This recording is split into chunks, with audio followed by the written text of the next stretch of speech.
మూడవదిగా మనం నేర్చుకుంటున్నాం, యోబు పరీక్షింపబడినవాడు. మూడవది ఏంటండి? పరీక్షింపబడినవాడు. ఒకసారి మనం చదువుకుందాం. యోబు గ్రంథం 1వ అధ్యాయం 7వ వచనం, యెహోవా 6వ వచనం కూడా చదువుదాం.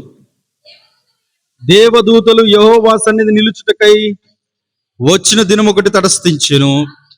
ఆ దినమున అపవాది అగువాడు వారితో కలిసి వచ్చెను. యెహోవా, నీవు ఎక్కడి నుండి వచ్చితివని వారిని అడుగగా, అపవాది, భూమి మీద ఇటు అటు తిరుగులాడుచు అందులో సంచరించుచు వచ్చితినని యెహోవాకు ప్రత్యుత్తరము ఇచ్చెను. అందుకు యెహోవా, నీవు నా సేవకుడైన యోబు సంగతి ఆలోచించితివా?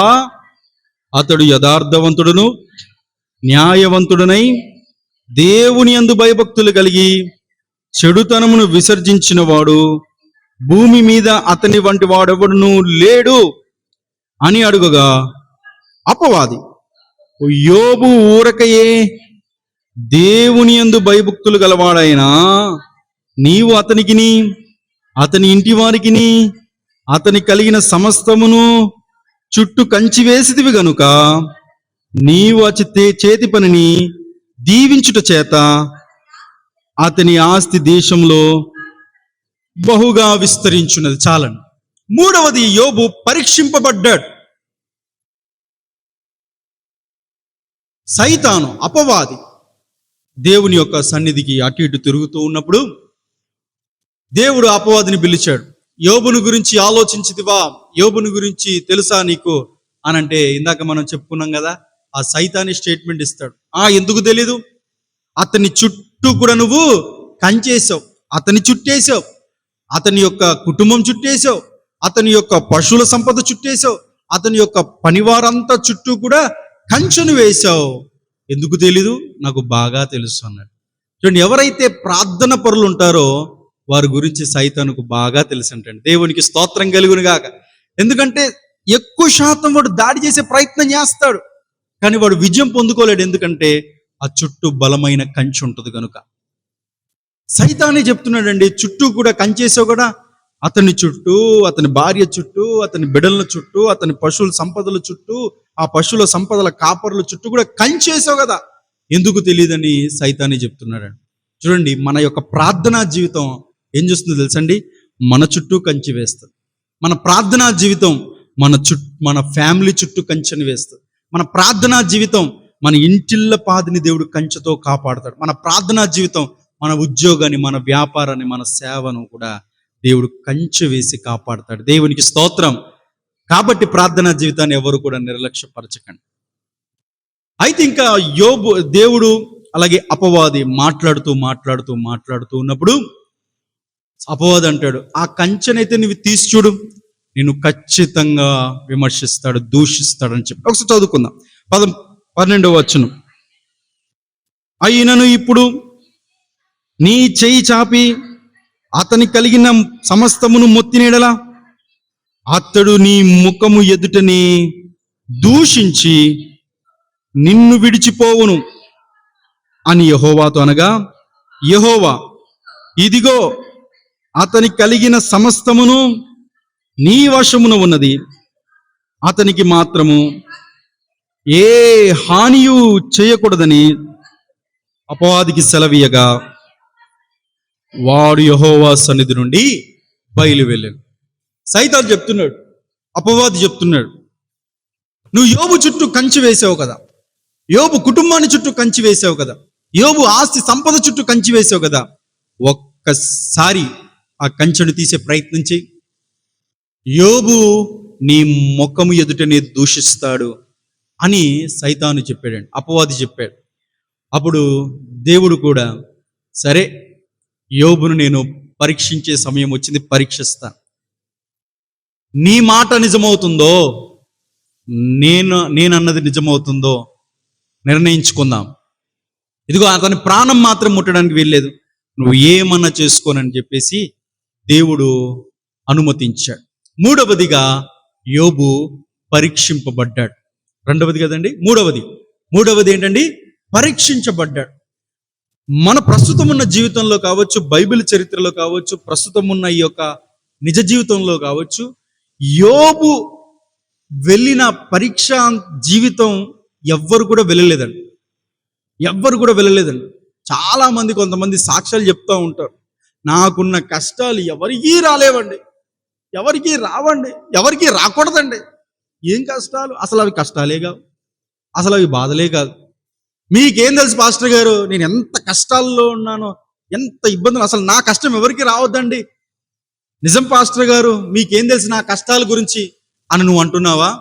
అయితే యోబు కష్టాలు ఏంటో చెప్తాను, చదువుదాం ఒకసారి. యోబు గ్రంథం 1వ అధ్యాయం 13వ వచనం.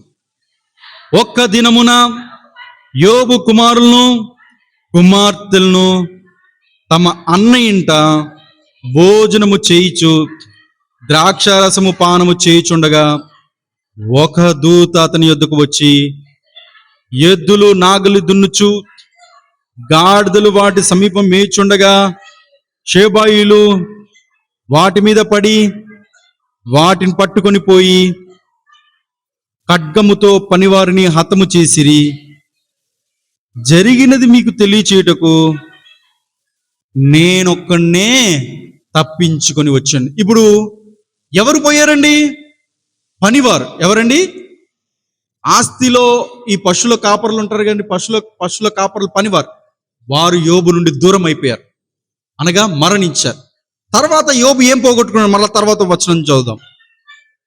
ఇంకా అతను మాట్లాడుచుండగా మరొకడు వచ్చాడు. వచ్చి దేవుని అగ్ని ఆకాశమును పడి గొర్రెలను పనివారిని రగులు పెట్టి కాల్చివేసెను. దాని నీకు తెలియజేయటకు నేనొక్కనే తప్పించుకొని వచ్చిన్నాను. ఇప్పుడు యోబు ఏం పోగొట్టుకున్నాడో తెలుసండి?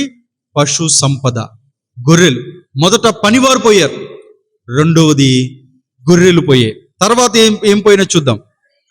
అతడు ఇంకనూ మాట్లాడుచుండగా మరి ఒక్కడు వచ్చి, కల్దీలు 3 సముద్రాలుగా వచ్చి ఒంటెల మీద పడి వాటిని కొనిపోయి ఖడ్గము చేత పనివారిని చంపిరి.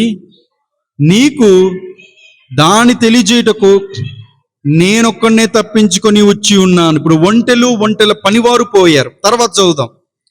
అతడు మాట్లాడుచుండగా వేరొకడు వచ్చి, నీ కుమారులను నీ కుమార్తెలను తన ఇంట భోజనము చేయిచు ద్రాక్షరసము పానము చేయిచుండగా గొప్ప సుడిగాలి అరణ్య మార్గముగా వచ్చి ఆ ఇంటి 4 మూలను కొట్టగా అది ఎవ్వల మీద పడినందున వారు చనిపోయిరి. దాని మీకు తెలియచేయుటకు నేనొక్కడినే తప్పించుకొని వచ్చి ఉన్నాను. ఒకే రోజు ఈ వార్త అంతా, ఒక్కొక్క రోజు అండి, ఒక వార్త వింటున్నాడు, వెంటనే ఇంకొక వార్త, ఇంకొక వార్త వింటున్నాడు, వెంటనే ఇంకొక వార్త, ఇంకొక వార్త వింటున్నాడు, వెంటనే ఇంకొక వార్త. సైతాను ఎలా దూరం చేసుకుంటూ వచ్చాడో తెలుసండి? మొదట పనివారు అనగా కాపరులు, తర్వాత పశు సంపద, గొర్రెలు, ఒంటెల కాపర్లు, ఇవన్నీ పోయిన తర్వాత చివరికి కుమారులు, కుమార్తె. దేవుడు కంచె తీయగానే వాడు ఎక్కడి నుంచి దూరం చేసుకుంటూ వచ్చాడంటే పనివారు, పశు సంపదలు, ఒంటెలు, ఆ ఒంటెల పనివారులు, తర్వాత కుమారులు, కుమార్తె. సర్వసాధారణంగా మన దగ్గర నుండి ఏదైనా ఒకటి దూరం అయితేనే కొండొచ్చి మీద పడినట్టు ఉంటుంది అండి. ఒక ఉద్యోగం పోయింది అనుకోండి, ఇక నా జీవితం అయిపోయింది అని అనుకుంటారు. వ్యాపారంలో నష్టం వచ్చింది అనుకోండి, ఇక నా జీవితం అయిపోయింది.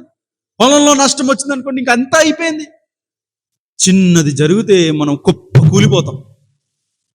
దేవుడు నాకు ఇంత చాలా అన్యాయం చేశాడని చెప్తా ఉంటాం. చూడండి, యోబు పరీక్షించబడేటటువంటి విధానం చూడండి. ఒక్క రోజులోనే తీరని నష్టం